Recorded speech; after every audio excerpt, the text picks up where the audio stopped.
गीता माँ, thank you so much ma'am पहले तो यहाँ पे आने के लिए। थैंक यू, आपने मुझे बुलाया। हाँ, आज सच में ऐसा लग रहा है कि हमारी बेटी आई है। क्यूट गोली, आज गोली आई है।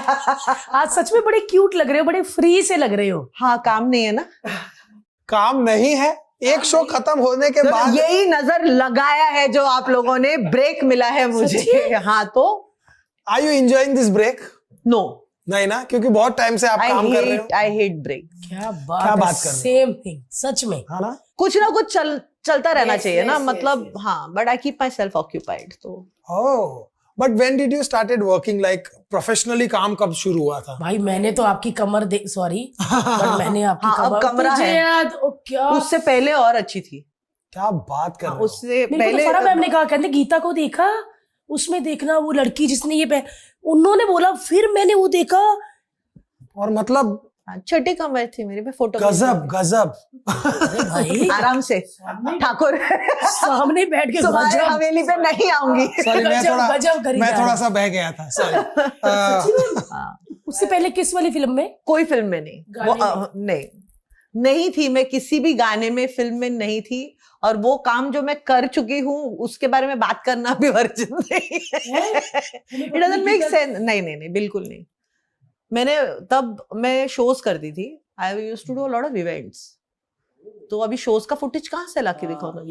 बट मैम, इतना सुपरहिट गाना किया, आपको नहीं लगा कि अब मैं आगे यही? अरे वो गाना थोड़ी ना ऐसे प्लान करके किया गया था, वो ऐसा हो गया। उनको एक कोई चाहिए था नमूना उस प्लॉट। अच्छा, तब मुझे ऐसा ही लगा ना, क्योंकि अचानक एक दिन कोई तो डिस्कशन चल रहा था, हम साजन जी घर आए, शूट कर रहे थे। तो उन लोग प्लान कर रहे थे कि अच्छा ये मंदिर का गाना होगा। तो करण और फारा जी बैठ के बात कर रहे थे। They said we'll do this. कोई तो लड़की चाहिए होगी शायद। तो अचानक मैं तो असिस्टेंट थी, तो मुझे बोला कि आप जाओ, एक कॉस्ट्यूम पहन के आओ, और वो लड़की एक जगह वहां पे खाली है, वहां पे डांस करना पड़ेगा। तो मैं साजन जी घर आए में एक इतना ही है दिखने रहे, लेकिन मुझे पता है मैं डांस कर रही हूँ वहां पे। तो आई थिंक वो मेरा ऑडिशन था। कॉस्ट्यूम, हेयर, मेकअप करके I dance with the dancers at that point. मुझे लगा एक लड़की कम है, मैं डांस कर लेती हूँ। और फिर उन्होंने कहा कि so and so date, just come, we need one girl to just sing 1-2 lines, 2 line है, गा लेना। बोला हाँ ठीक है, कर लूंगी। मैं चली गई वहां पे जाके।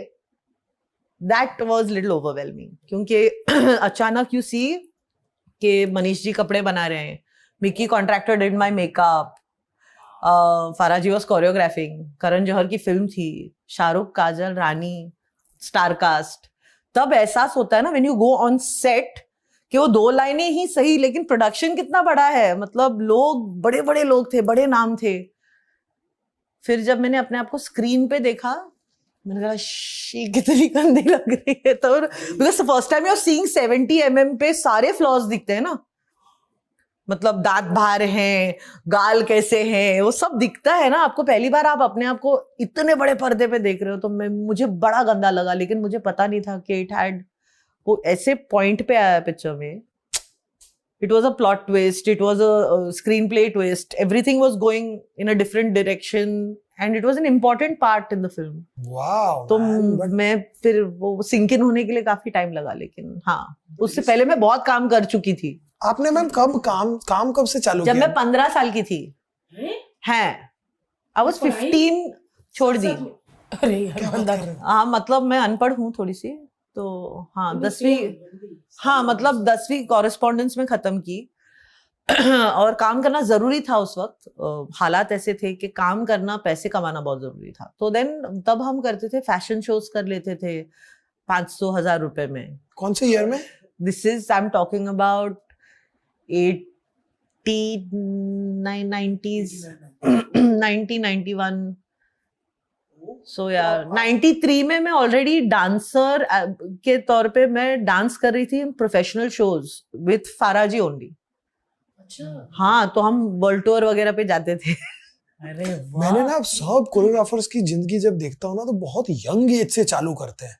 हाँ, बहुत देखा है मैंने कि मतलब वो, और उस एज में हमको लगता है कि यार आज जिनको हम टीवी शोज में देखकर हम बोलते हैं अरे ओ माय गॉड ये बच्चा कितना अच्छा कर रहा है, कहीं ना कहीं एक जमाने में वो बच्चे आप रहे होंगे, एब्सोल्युटली। जो एक स्पार्क जिनमें था, जो क्योंकि वो सब बड़े बड़े लोग जब आपको अपना असिस्टेंट बनाते हैं, आज हम अपना असिस्टेंट कितने स्मार्ट आदमी को बनाएंगे, ऐसे एवे एरे गेरे को नहीं बनाएंगे। तो कहीं ना कहीं वो स्पार्क, आई थिंक वो भरोसा बहुत जरूरी था, जो आजकल होता नहीं है। आपको अब सब कुछ पका पकाया चाहिए होता है। हमारे टाइम पे वो मौका बहुत जरूरी था और किसी की पारखी नजर की होनी बहुत जरूरी थी, एंड भरोसा सबसे ज्यादा कि ये आदमी कर लेगा मेरा काम। For that you need a good I ना, कि कोई देखेगा और कहेगा कि भारती बहुत टैलेंटेड है, तू चल मुंबई, अग्रीड, या तू कर मेरे साथ काम। वो किसी की नजर पड़नी बहुत जरूरी थी, क्योंकि ऐसा कुछ था नहीं, सोशल मीडिया फॉलोअर्स कितने हैं ये सब था नहीं ना। हमारे पास कोई प्रूफ था कि हम क्या अच्छे डांसर हैं नहीं हैं, ना हमारे पास मतलब कोई प्रमाण नहीं है कि आप कितने काम के इंसान बंदे हो।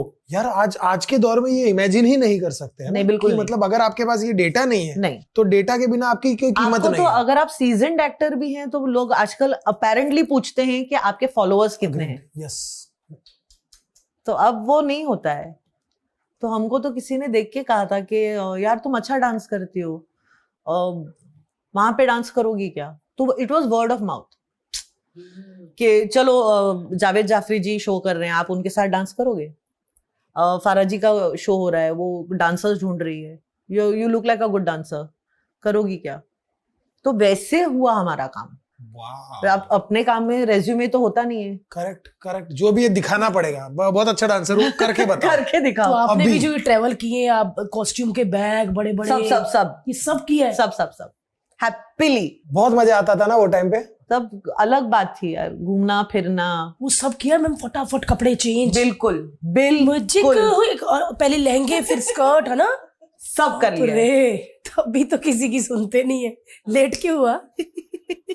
क्योंकि पता है ना कितना टाइम लगता है। मैम ऐसा लगता है कि जो बोलते हैं ना कि वो सफर खूबसूरत है मंजिल से भी, तो जब आप मंजिल पे पहुंच जाते हो, आपको सब मिल जाता है, आपको लगता है यार वो रास्ते में कितना मजा आ रहा था।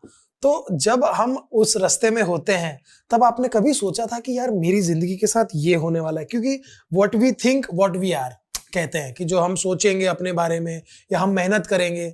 आप कैसे फेमस और गीता माँ कैसे बनी? हाँ मैम, माँ कैसे बने ये वर्ड बताइए। बगैर बच्चों के। किसने पहली बार माँ बोला आपको? I think it was one of my dancers. जब मैं असिस्टेंट थी तब मुझे फिरोज, एक तब डांसर थे, अब कोरियोग्राफर हैं, उन्होंने सबसे पहली बार कहा। और फिर दूसरे बच्चे थे। जब मैं DID में आई तो मेरे जो असिस्टेंट्स थे तो वो ऐसे ही, वो साउथ इंडियन थे, तो उनकी वो आदत थी कि वो ऐसे हाउ आर यू माँ, व्हाट्स हैपनिंग माँ, ऐसे बात करने की। तो वो माँ वो ऐसे बात करते करते कंटेस्टेंट्स जो थे, I think they picked up on that, and then I don't know, it just kind of वो हो गया। और फिर वो टीवी में क्या होता है ना कि और फिर जय भानुशाली ने उसका मजाक उड़ाया पहले एपिसोड में कि इनको तो सब माँ माँ कहते हैं ये वो, बट दैट स्टक। यस, उसका वो मजाक मुझे अच्छा लगा, क्योंकि वो मजाक अच्छा, मतलब it work for me, and it just it then. और आई थिंक 98 से अब तक वो चल ही रहे, 2008 से। आपको अब तो आपको फर्क नहीं पड़ता होगा कोई गीता माँ, लेकिन जब इनिशियली जब वर्ल्ड आपको माँ बोलने लग गया, आपको क्या लगा कि यार ये क्या हो रहा है भाई? तो पहले साल तो हमको पता ही नहीं था ना, तो हम बिजी थे, क्योंकि हम मेंटर भी कर रहे थे कंटेस्टेंट्स को, हम कोरियोग्राफ भी कर रहे थे, तो हमको पता ही नहीं था। तो जब पहला सीजन खत्म हुआ और मतलब मेरा पूरा, हाँ, एक पूरा सीजन खत्म हुआ, वो हिट हो गया, हमें पता था कि शो हिट हो गया है। हम हिट हुए कि नहीं हमको इतना अंदाजा नहीं था टिल द फिनाले। जिस दिन हम फिनाले पे गया, उन दिनों में फिनाले ना अंधेरी स्पोर्ट्स क्लब में होता था, राइट, बड़ा वाला। हाँ, और वहां पे क्राउड, पब्लिक, जब आप पहली बार आपका नाम सुनते हैं, जब लोग चिल्ला रहे होते हैं, वो रेमो के लिए चिल्ला रहे थे, टेरेंस के लिए चिल्ला रहे थे, गीता के लिए चिल्ला रहे थे, कम चिल्ला रहे थे लेकिन चिल्ला तो रहे थे। हाँ, because I was not popular in the first season. तो मुझे तब अंदाजा हुआ कि हमारा नाम कहीं तो छा रहा है। पता नहीं, मुझे याद है कि शायद मैं भी उस फिनाले में ही थी। आप लोग सब आगे बैठे हो, मुझे पता नहीं क्यों लग रहा है कि मैंने शायद उसमें मीना ने परफॉर्म बहुत किया किए है। हैं। कौन जीता था उसमें? पहला सीजन सलमान जीता था रेमो की तरफ से। आप शायद लिटिल मास्टर्स के टाइम पे आई थी। क्योंकि भारती वो टाइम ये वो टाइम है जब आप लिटिल मास्टर्स के टाइम पे पूना आई थी, जब हमने पूना में फिनाले किया अच्छा था। अच्छा, आप उससे पहले अच्छा कई फिनाले कर चुके थे। और ये शायद तब तक मैं 4 फिनाले कर चुकी। 6 या 7 की बात है ये। ये 2009 की बात है, 2009-10। मैं मुंबई 2008 में आई हूँ, तो मैं शायद 10 वाले में आई हूँ। करेक्ट। तो 2009 फर्स्ट सीजन, तो वी डिडंट नो। तो मैं घर आई, फिनाले खत्म हुआ, तो मैंने मम्मी को बोला कि now I think I become a star, लोग पहचानते हैं मुझे। तो मम्मी ने बोला कि हाँ हाँ होगा। हालांकि मम्मी शायद जानती थी, तो मम्मी ने उठा के एक ग्रोसरी लिस्ट बनाती थी मम्मी हर महीने। तो बोले जा पहले सामान लेके आ घर का। मैंने बोला यार मैं तो स्टार हो गई, मेरी माँ मेरे को इज्जत ही नहीं दे रही। और सुन ब्रेड भी लेके आई। हाँ, तब नया नया हाइपर सिटी खुला था, तो मैं गई हाइपर सिटी सामान लेने के लिए। और वहां पे मुझे एक बहुत ही बुजुर्ग आदमी थे, तो उन्होंने मुझे देखा और कहा गीता माँ। तो मैं ऐसे हो गई। तो बोले कि आपका काम मुझे बहुत अच्छा लगता है, आपसे एक फेवर चाहिए मुझे। तो मैंने कहा हाँ बोलिए। और तब एक होता है ना कि somebody recognized me। तो उनके प्रैम में एक छोटा सा बच्चा था, तो बोले ये मेरी बहू है, ये मेरा पोता है। और उन्होंने उठा के उसे will you hold my grand child, और उन्होंने वो बच्चे को मेरे गोद में दिया। वो बोला सिर्फ आशीर्वाद दे दो, मैं चाहता हूँ कि मेरा बच्चा जब मतलब नवासा जब बड़ा हो तो आपके कुछ गुण आ जाए उसमें। And that was the first time I realised कि जो माँ एक वो वर्ड है, या कुछ तो ऐसा हो गया है, कुछ टर्न हो गया है वेयर पीपल, जो विश्वास है ना, एक तो मीडिया ऐसी चीज है, टेलीविजन एक ऐसी चीज है, आप घर घर में बसते हो। That is the first time I realise की रिस्पॉन्सिबिलिटी उस नाम की मेरे साथ क्या है। यस। और लोग किस नजरिए से मुझे देखते हैं, क्योंकि उससे पहले like I said I was not popular, तो मुझे बहुत फ्लैक मिलता था कि मोटी क्या कर रही है उस शो पे। तब फैन मेल आता था। अच्छा वो टाइम पे भी इतना करते थे? तो ऐसा होता था कि सांड क्या कर रही है ये दो, because Remo and Terence were very popular. अच्छा। टेरेंस स्टाइलिश उन दिनों के लिए। रेमो, हाँ वो गब्बर का एक खिताब मिला था रेमो को, थोड़ा स्ट्रिक्ट जज, कूल जज। और मैं नल्ली, उनके भी वैसे आता था मुझे, नल्ली सांड मोटी क्या कर रही है उनके बीच में, तेरा वहां पे बनता नहीं है। तो आई वॉज वेरी लाइक यार कैसे कैसे कैसे आप लेते थे इन चीजों? ठीक है, मतलब वो उनका नजरिया है। मतलब पहले तो ऑफ कोर्स हिट करता ही है, यू स्टार्ट फीलिंग के ये कौन लोग हैं एग्जैक्टली, कि जिनको क्या प्रॉब्लम है मेरे से, और मैंने क्या ही बिगाड़ा है इनका मेरे मतलब क्या बिगाड़ा है, what have I done to you. But मतलब आप रोते हो 1-2 दिन, काम तो नहीं रुक सकता है, आपके बगैर भी काम होगा। हाँ, ये तो है। आप चले जाओगे, कोई और आ कोई और आ जाएगा। जाएगा। ये चीज मुझे मेरी टीम ने समझाया कि आपके रोने से ये चेंज तो नहीं होगा। अगर आपको ओपिनियन चेंज करनी है तो उसमें बहुत वक्त लगेगा, आपको काम अच्छा करना है तो वो, दैट वाज माय टीम। तो फिर काम करते हैं ना, काम अच्छा होगा तो लोग काम के बारे में ज्यादा बात करेंगे, आपके बारे में कम बात करेंगे। तो काम अच्छा कर लेते तो काम अच्छा कर लिया आई थिंक। नहीं यार बट मानना पड़ेगा, क्योंकि वैसे माँ वाले सारे गुण थे, मैंने देखा। क्योंकि जब मैंने आपके साथ शो किया था, मुझे लगता आप और मैं ही ज्यादा रोती थी, है ना। और वो एक माँ ही रो सकती है, मुझे पता है अपने बच्चे का। ठीक है तू ऐसे कर रहा था, वैसे कर रहा था, और आप इतना रोती थी, है ना। मैं बहुत रोती थी पहले।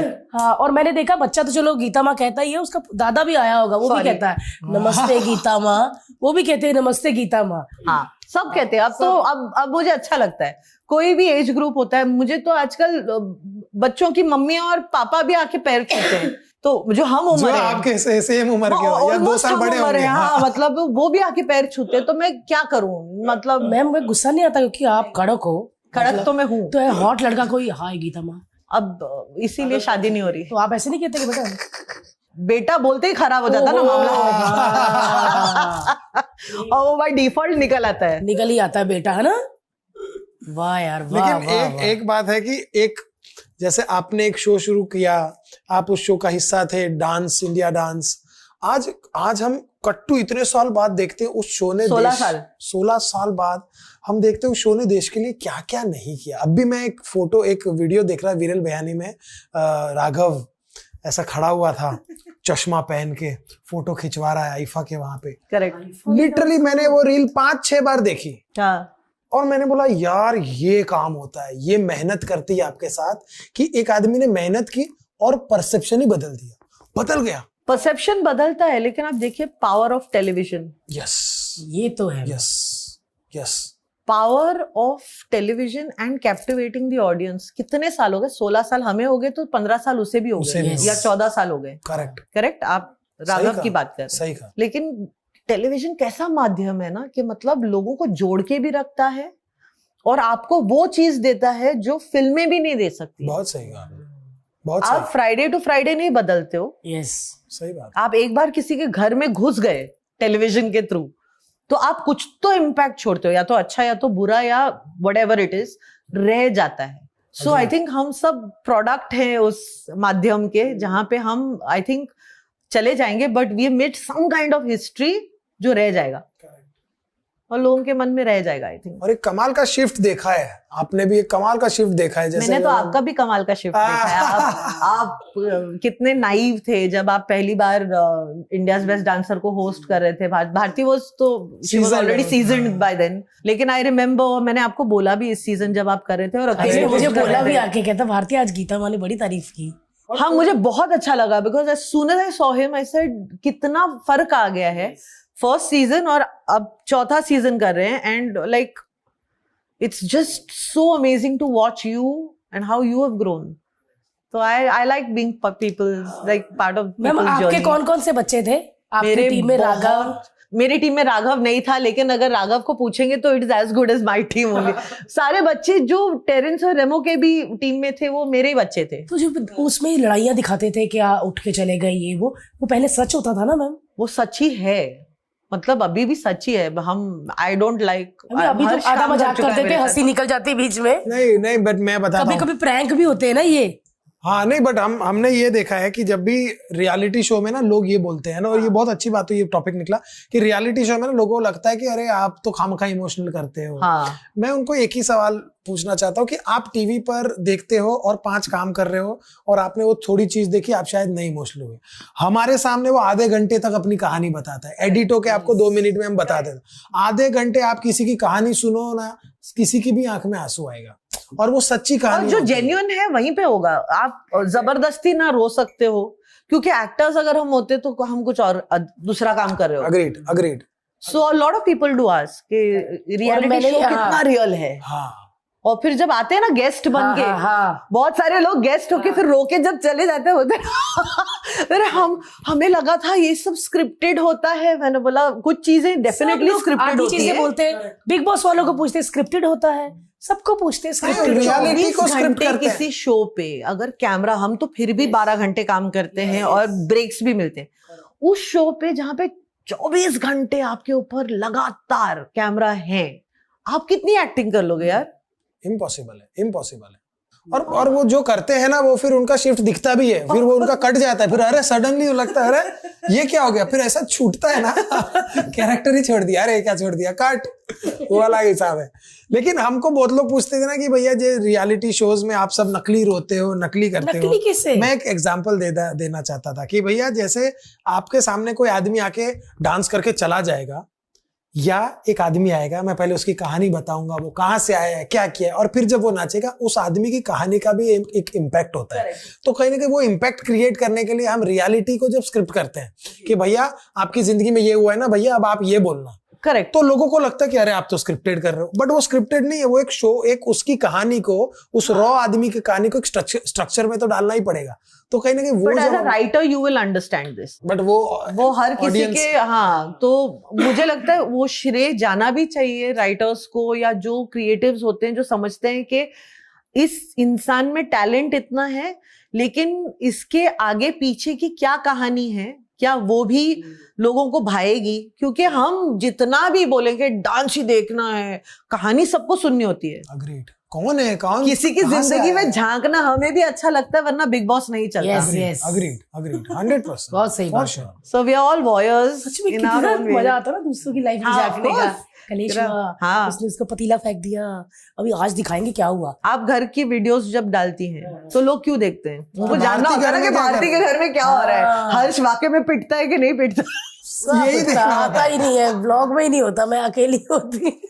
ये नहीं, उसको ये- पता चल गया है कि आएगा तो उसको पिटना पड़ेगा, पड़ेगा। क्योंकि ये लोगों की एक आशा है। और ना इसका अपना ही है, मतलब अगर मैं बना भी रही ना ब्लॉग, तो होता ना कि चल तू बना रही तो मैं थोड़ा धीरे बात करूं, या मैं दूसरे कमरे में, हाँ भाई उसका क्या हुआ, वो एडिट कर, वो कर दिया, वो फिर मुझे कट करना पड़ता है। मैं कर रहा हूँ, तू कर नहीं, दे, लेकिन- कहता भाई। लेकिन अब वो तो क्या है ना कि काम अभी सिस्टम में आ गया है, 24 घंटे ही व्लॉग्स चलते रहते हैं, एडिट चलता रहता है, तो कहीं ना कहीं शुक्र है, उसी में लगे रहते हैं। बहुत अच्छी बात। आपको कभी नहीं लगा कि यूट्यूब पर आए या कुछ? नहीं, मैं पहले से मैं जितनी सोशल और एक्सट्रोवर्ट लगती हूँ ऑन कैमरा, मैं उसकी विपरीत हूँ कि मुझे मेरे घर में अकेला रहना अच्छा लगता है। मुझे मेरी फैमिली, आप देखोगे कि बहुत ज्यादा चीजें मेरे घर की कभी तस्वीरें ज्यादा नहीं दिखेंगी। जब हम शो कर भी रहे थे तो सबके घर के अंदर जाके लोग शूट करते थे कि आपका घर, आपके parents, a day in somebody's life, हाँ। वो आपको कभी दिखेगा नहीं ज्यादा, unless I make a coffee video and I put it up in the morning, अगर मेरा मन किया तो। जब आप ब्लॉग करते हो तो जरूरी होता है कि आप रोज अपनी ऑडियंस को कुछ दिखाओ, दिखाओ, मसाला दो। अब ये मसाला मेरी जिंदगी में है नहीं, तो मैं कहाँ से